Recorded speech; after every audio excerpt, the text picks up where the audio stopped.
Hello fight fans, I'm here with Bob Mee. Bob Mee is a boxing historian, author of the book. You guys are going to be really interested in Tiger Flowers' book, and the book is Tiger Flowers Rose Out of Georgia, and obviously I'm here with him now. How you doing, Bob? Yeah, good, thanks mate.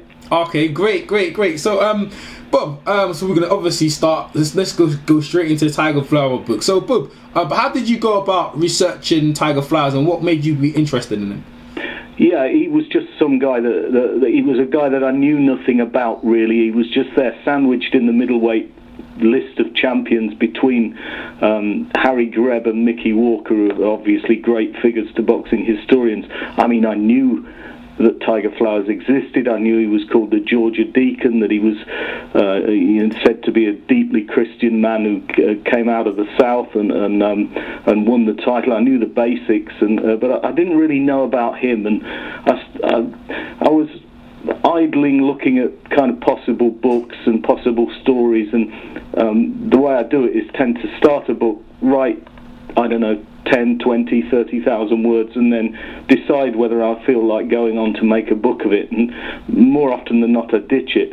But with this one, I got more and more into it, and I suddenly realised I'd got a story I wanted to know about. I wanted to get under the surface as much as possible and find out a little bit more of what made Tiger Flowers the man he was, the fighter he was, and I also learned an enormous amount that I didn't know in the process about what it was like to be black and coming out of the deep South in the first, certainly 2 decades of the 2-3 decades of the last century.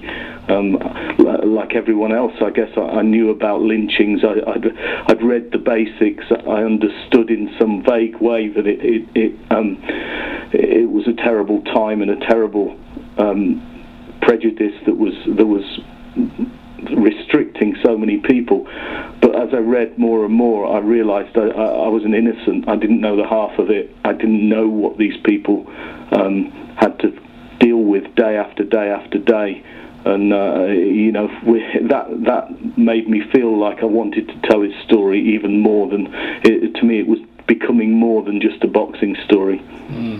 Yeah, definitely. I mean, he's one of the cases that's been thrown under, and obviously you've restored him, and these things need to be uncovered, and like you said, it's historical, the stuff and what he went through. I mean, you were saying a bit about his background, obviously deacon, so he became religious into the, that's weird though, because how can you be religious and be a fighter at the same time? I mean, yeah, his mother asked him the same searching question, and so did the people in his church when he wanted to become a member of a Methodist church in Atlanta.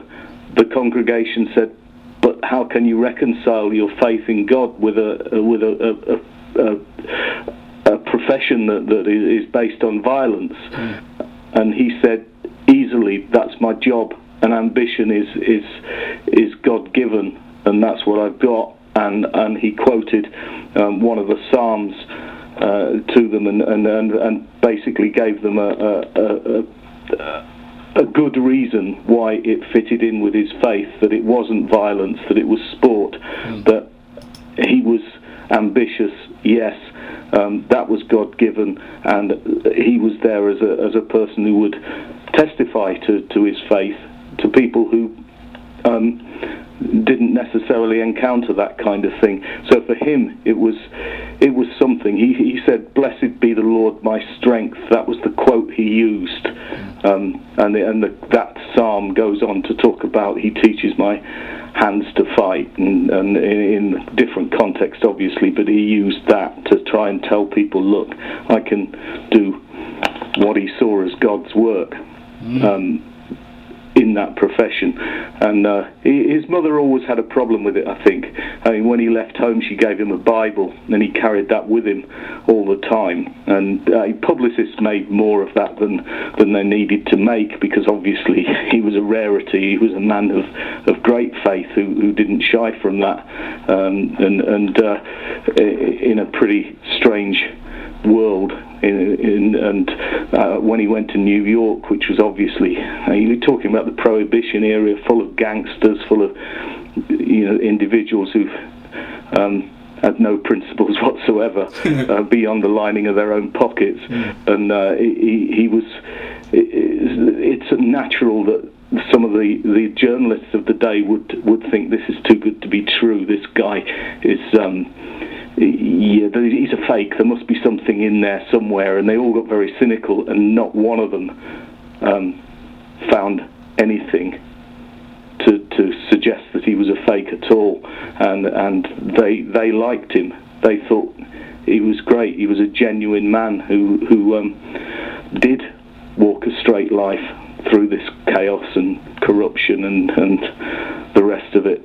But I kept looking for things as well all these years on. I kept looking for hints and things that, I didn't want to be accused of naivety, but I don't think I have been.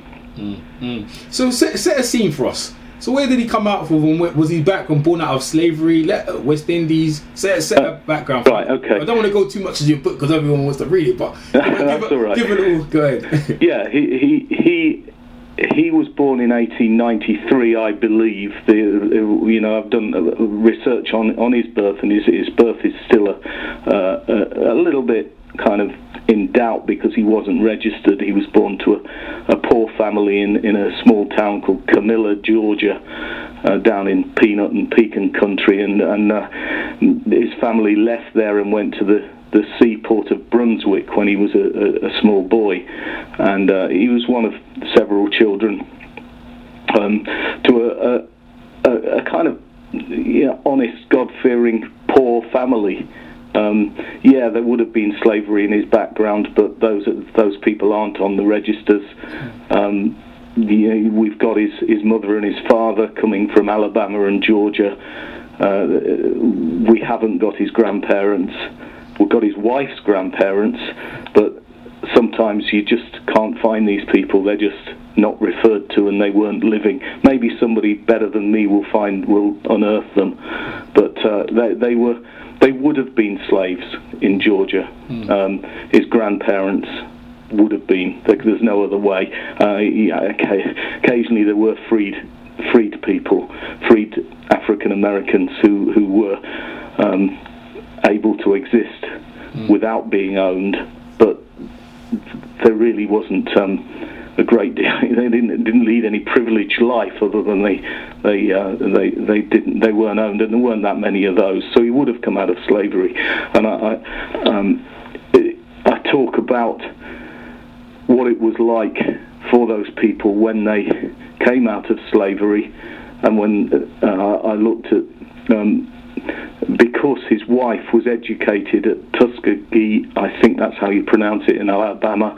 Sorry if it's wrong, but his wife was at the first great African American Center of Education, run by Booker T. Washington, when she was a girl, obviously when she was about 13 to 16, something like that, and she was there. And so I looked at Washington and his principles, because obviously she then had a great effect on her husband, because he didn't have a great education. He left when he was about 12, and Washington remembered the day of freedom. He remembered when he was a boy, and he said at first there was a great outpouring of joy. Obviously, we'd expect that. And then everywhere went quiet, and there was like a sober reflection. And he talked about the great responsibility of being free, about the fact that suddenly they'd got the choice to do things. And that was a new thing, and a new psychological experience for people whose parents and grandparents had perhaps lived in the same place or been sold on from somewhere else, and had no life of choice. And suddenly they'd got to deal with this. And it was a very strange psychological time. He also talked of during the Civil War, when they were in the South, they were in Georgia and Alabama and Mississippi, and they were on plantations, and because they if they'd had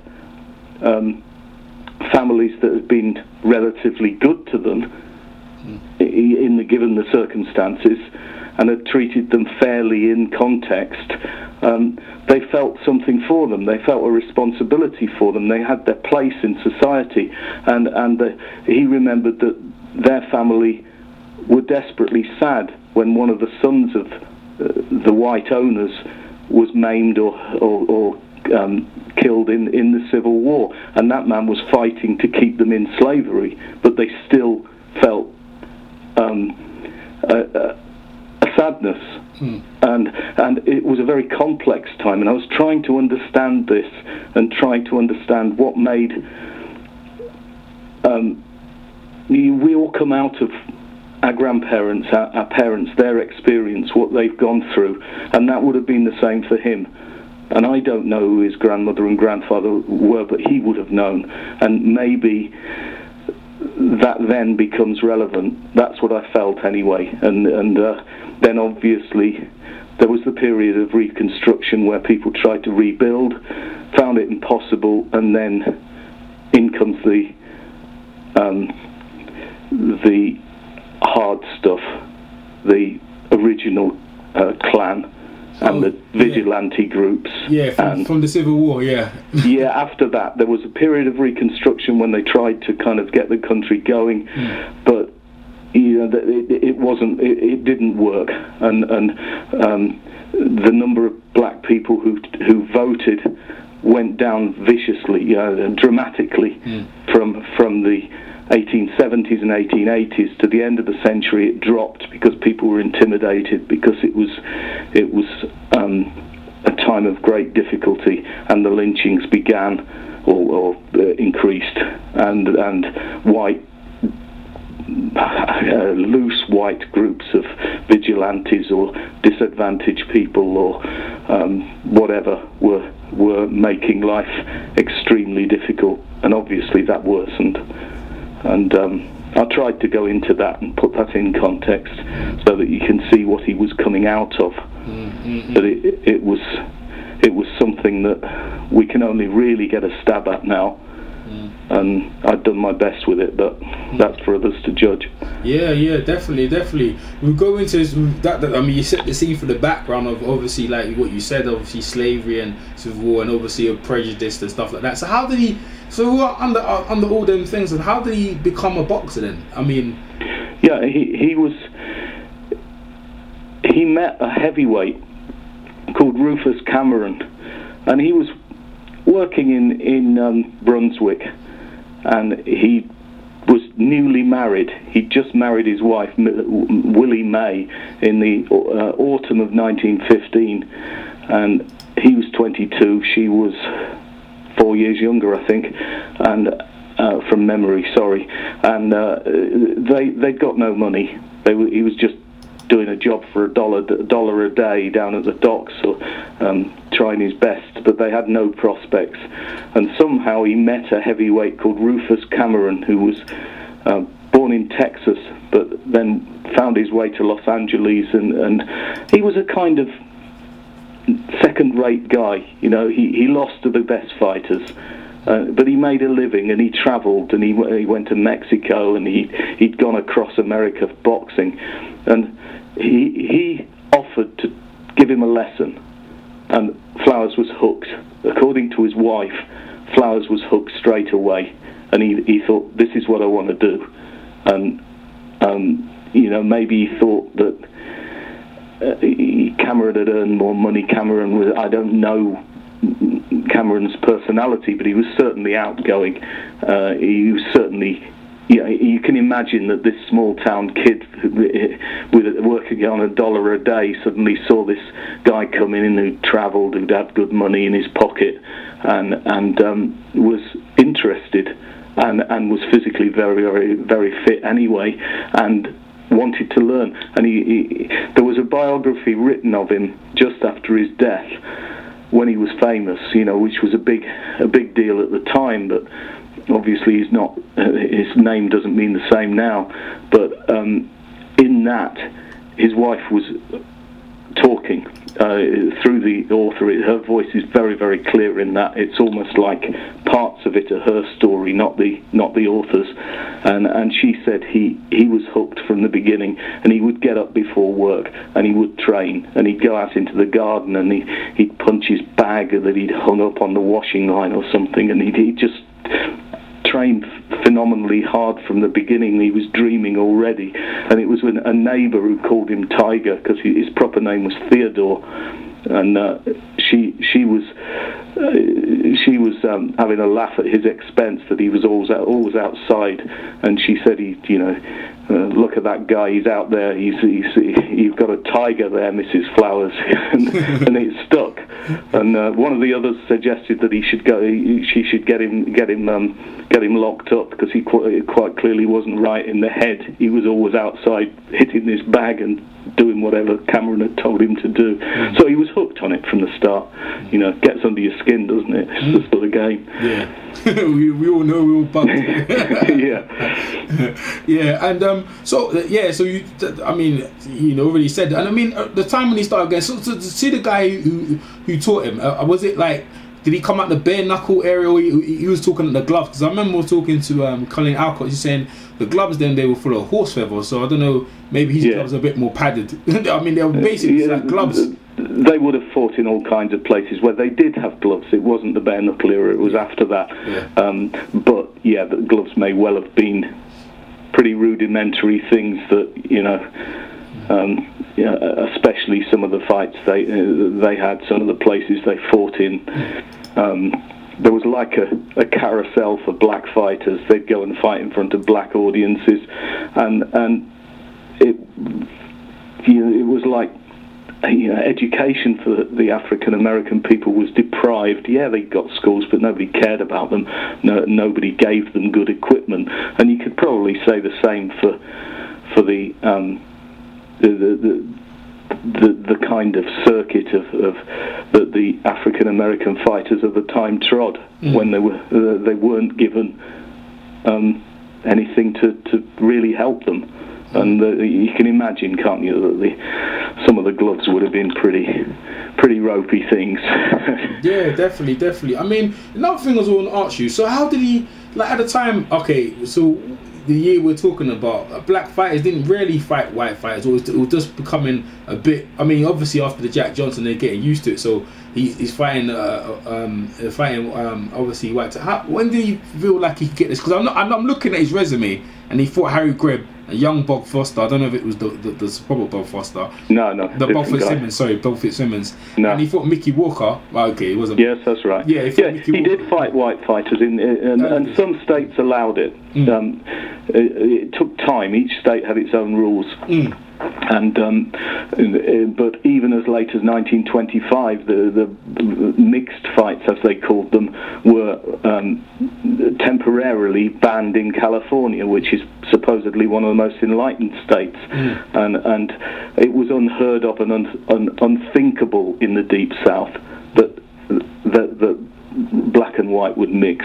I go into this stuff in the book where there are there was a violent reaction against any suggestion that would happen. It did occasionally happen, and a fight would be stopped by some kind of local person who thought they had the authority to stop it because the black guy might have been winning, and one of the most famous fighters of the time in Georgia was a guy called young Stribling, a white fighter from Macon, Georgia, who eventually boxed for the light heavyweight and heavyweight titles, didn't win them, and he was young, but he was a contemporary of Flowers, and they were both famous at the same time, and he was the one man that Flowers said, I can't fight him. Even when they were in New York and all that was in the past, that Flowers would fight anybody and most people were accepting him. There were still the odd people wouldn't fight him, but he said, I'll fight anybody, I won't fight Stribling, because if I beat him, if I'm lucky enough to get a fair shake of it and they give me a decision, I don't want the repercussions to happen to my people in at home. I don't want my family to suffer. Wow. Whoa. Yeah, this was bad stuff. Wow. There was an incident. Sorry, there was an incident when Stribling fought the white Irish light heavyweight champion Mike McTeague in Georgia, and McTeague tried to pull out of the fight, and the promoter got him and his manager into a room and said, "You see those two trees there? We've got enough rope. You pick the tree. You can go on there." And they were white, so this was a bad place. Is that so? Stribling was affiliated with gangsters, or just no? It was just the way things were. Oh, okay, yeah. And the black people could not walk down the street and look at let their eyes rest on a white man's wife. They couldn't. I mean, there was an incident of a man, which I quoted in the book, of a man being lynched because a 3-year-old child picked up a nickel that he dropped. He took it back, and they lynched him because he'd taken his own money back from a child, a white child, and stuff like that. You could walk down the street and be arrested for nothing, and you would go into a forced labour camps, basically. There was a woman. I mean, I'm digressing, but this is how hard it was, and how careful you had to be. And he wasn't messing around when he said he wouldn't fight Stribling. There was a woman arrested for adultery. An African American woman arrested for adultery in Georgia. She was put in a cell. The sheriff refused to prosecute her because they found out that the man she was accused of adultery with was her husband. That didn't matter to the justices. They found her guilty. A guy came in on cue and said, "I'll pay a fine, and in return for that, you've got to work for me." She didn't know what was going on, and before she knew it, she was taken away and in a labour camp, and her family had no idea where she was, and she'd gone into a system. And then they could sell you on, and you could end up anywhere. And I've quoted various things like that in the book, which, that's the sort of thing that was happening. That's why he would never fight Stribling. That's why we have to understand that it was remarkable that this man came out of that situation to become world middleweight champion.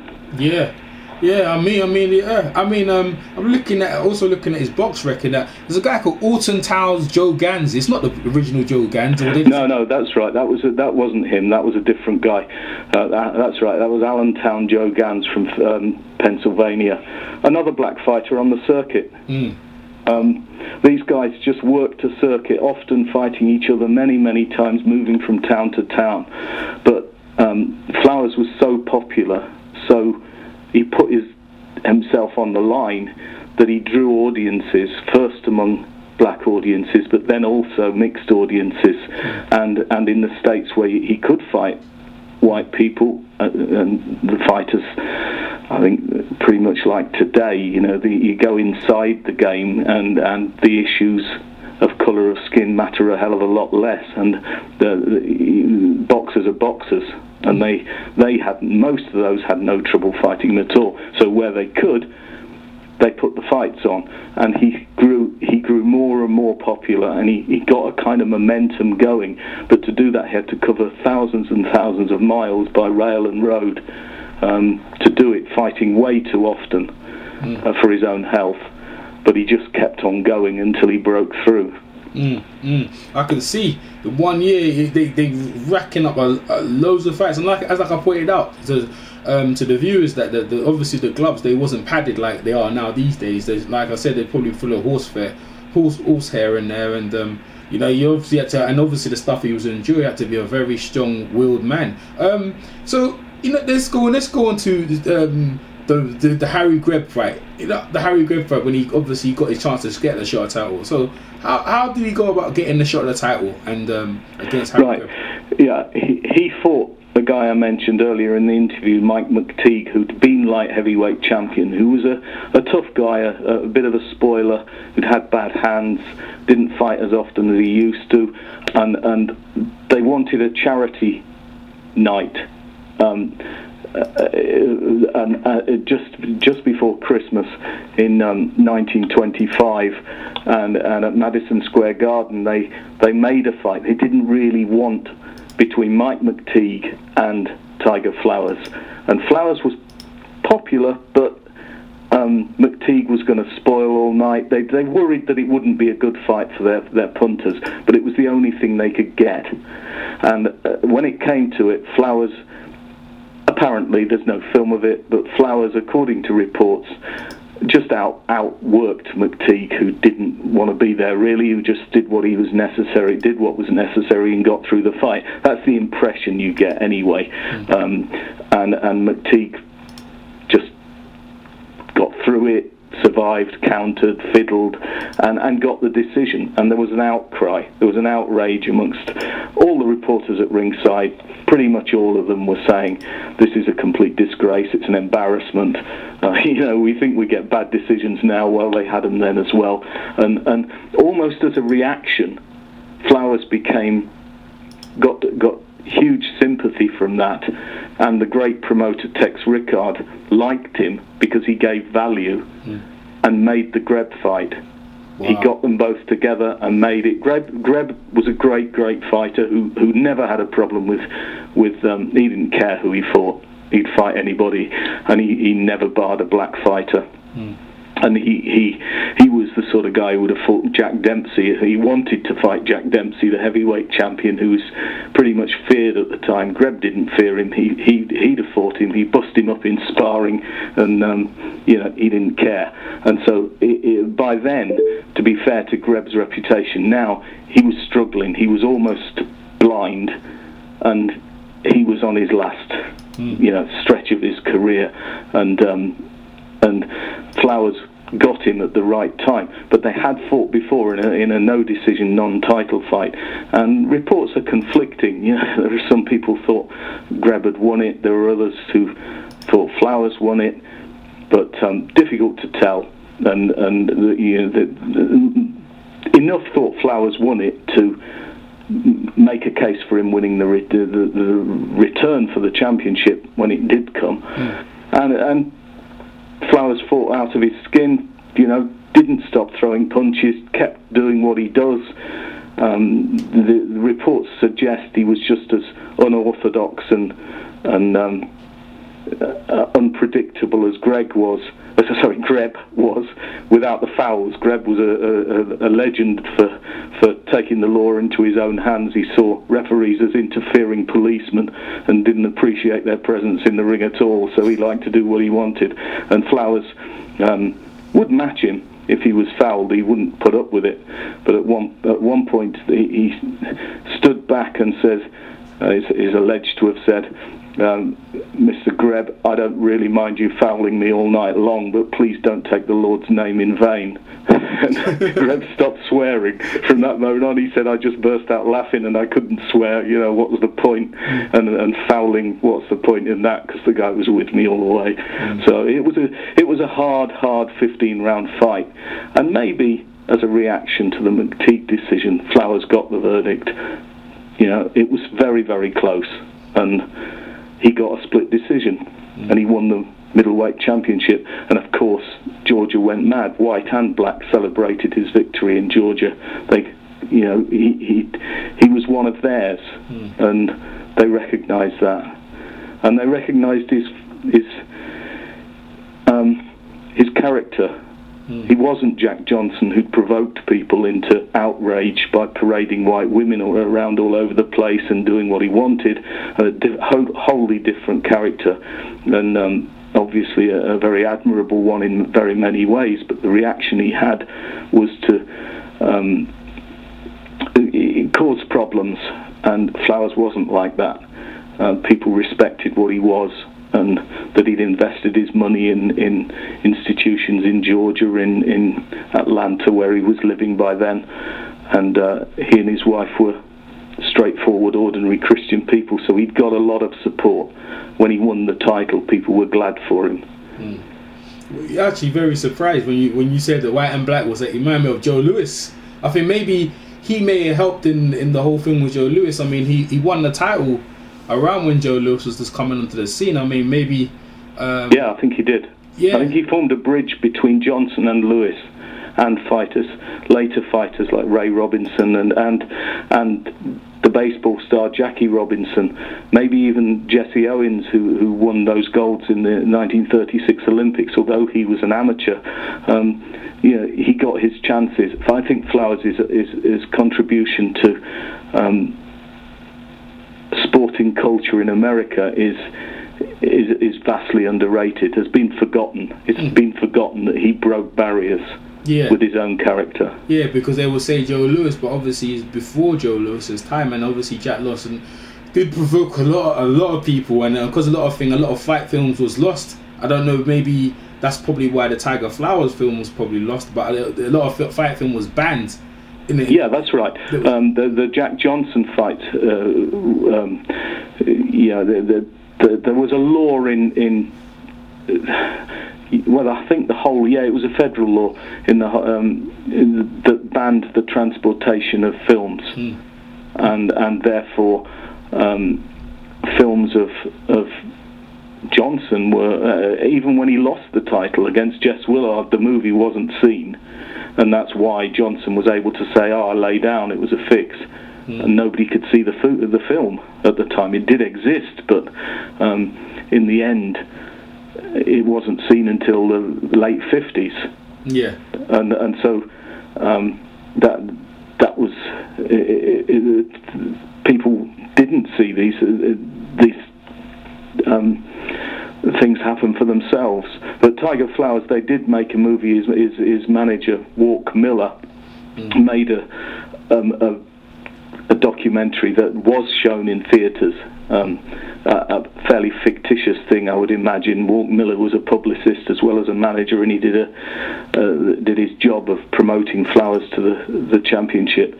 But it would have been interesting now to see the film, but all copies appear to have been lost, and if any have survived, I guess the film has deteriorated to the point where it would be unviewable. That's the general view now, and the same with the footage of his fights. It's a shame, but like I said, like you said, obviously you bringing up the book and that it will start some interest. I mean, I mentioned it to Clean Alcott, and there's a book on Tiger Flowers. She was very interested. I didn't know that. I was interested. Maybe I can get you two talking at some point. Yeah, that'd be fun. Yeah. Because are you on Skype? No, I'm not. Oh, okay, it's a shame because he's on Skype as well. But we'll sort about that. We'll talk about that after the interview anyway. Okay, so yeah, let's talk about. So he had a rematch again after he won the battle, and obviously that George was all proud of him, which is like the only time I remember that when obviously the time was when Joe Louis. But so he had a rematch with him, and then he lost the title to Mickey Walker. What went about that for him to lose his title against Mickey Walker? Is that right? Yeah, that's right. Yeah. He beat Greb again and ended Greb's career. Greb then died on an operating table in Atlantic City, and he defended his title against Mickey Walker. Flowers went to Chicago, and his manager agreed a deal with Walker's extremely wily manager Doc Kearns, who'd managed Jack Dempsey to his great years, and you couldn't get more contrasting figures than Mickey Walker and Doc Kearns and Walk Miller, and particularly Tiger Flowers. I mean, Kearns and Walker were guys who inhabited every night spot in whatever city they could get, and they didn't sleep, and they loved parading themselves around and spending money they didn't have, and spending every bit of money they did have, and enjoying themselves hugely. And Flowers obviously was the complete opposite to that. But Kearns knew the bad side of life far better than Flowers could ever do, and his manager was not made of his cloth, but was certainly an outsider in that world. And Kearns knew Al Capone, which is where the suspicions come in. The fight was in Chicago. it was close again. I mean, most people thought Flowers had won. Most reports that I've seen suggested Flowers had won, and won in spite of 2 flash knockdowns, which didn't count the way they do now. You didn't get a 10-8 round for those. It was just, you may not even get the round. People didn't worry so much. If somebody just hit the ground with a bump, jumped straight back up and got on with it. And most people thought that Flowers had won the fight, but he didn't get it. He lost it. There was a referee, no judges, and at the end Walker had got it. And there was speculation around that it was a Capone-influenced decision, that there was a lot of money riding on Walker, and it maybe that was the case, and certainly he thought he would get another chance. It was a rematch clause was contracted, but they just ignored it. They didn't want to know. They'd got the title. Flowers didn't matter anymore. They could do what they wanted. And he spent the rest of his career and life waiting for his chance to get his title back, but it wasn't going to happen. And it's ironic that Walker was ordered to defend against him at the time when he died, but whether it would have ever happened, we still can't know, because Kearns could have pulled some strings and done what he did best and manipulated and manoeuvred, and it was, they were out of their depth in that kind of society, and his title was never going to be his for a long time, I don't think. He reigned for 10 months, and that wasn't bad. But then he spent the next year back on the road until it caught up with him. Yeah, I was going to say, so this is a first. So he wins against Harry Greff and repeats the thing, and these are 15 rounders. Then he goes to Chicago, gets Mickey Walker, and it's a 10 rounder. Yeah. Why would he? Well, they have different rules for different states. Oh, okay. And the fight was made over 10 rounds. I can't remember what the Illinois rules were without looking back. Sorry, it's a while since I wrote it. But certainly in some states they only allowed 10 rounders. Whether Kearns and Walt Miller agreed 10 rounds and didn't have to, well, you know, that would be typical of Miller's naivety to agree to something like that. But Kearns would know that the lighter man had a better chance over a shorter distance. Yeah. The referee, I'm looking at on Boxer right now. I said the referee Ben Younger said that the decision was based for Walker because it was hitting the cleaner punches, and Flower was only throwing slaps with open gloves. Well, that's a thing that was levelled against him, that he did slap, but he threw so many punches that they weren't all slaps, and the rules were different then. Some states allowed it, some didn't. Some even allowed backhanders, which they don't do now. And he threw punches from everywhere, and he was on top of you all the time. And that's an old argument, isn't it? We've heard that one many a time from a referee. Yeah, but he threw the cleaner punches.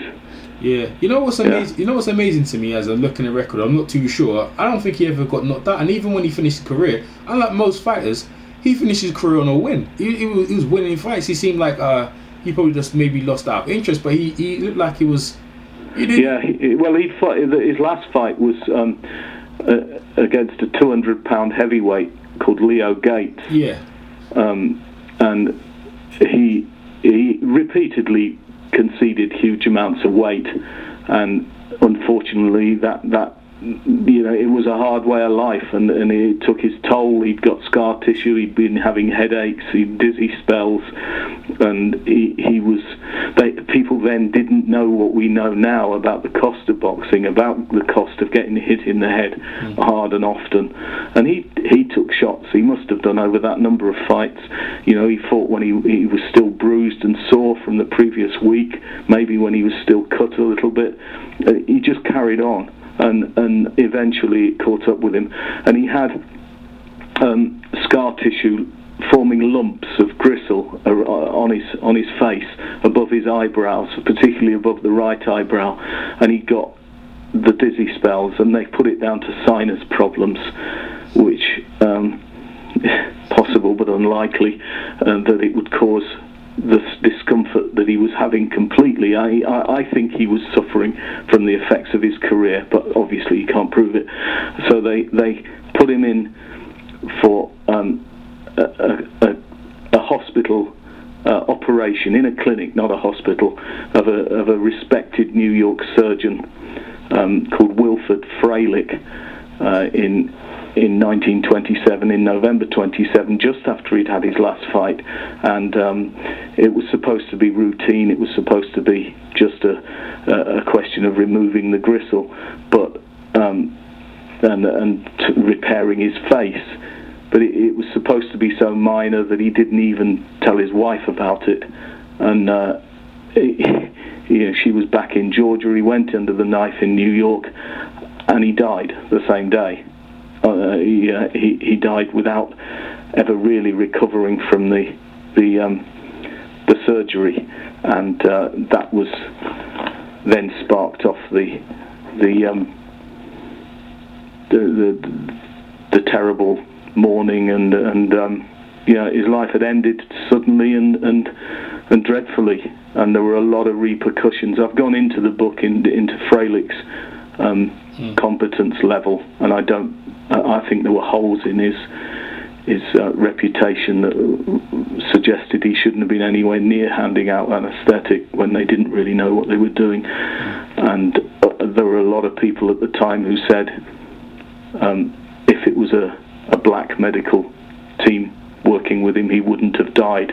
But the fact that that was the response of African American writers, put it like that, and they were very angry, very anguished, and there were a lot of recriminations, but nobody got anywhere. But they didn't know that Freilich had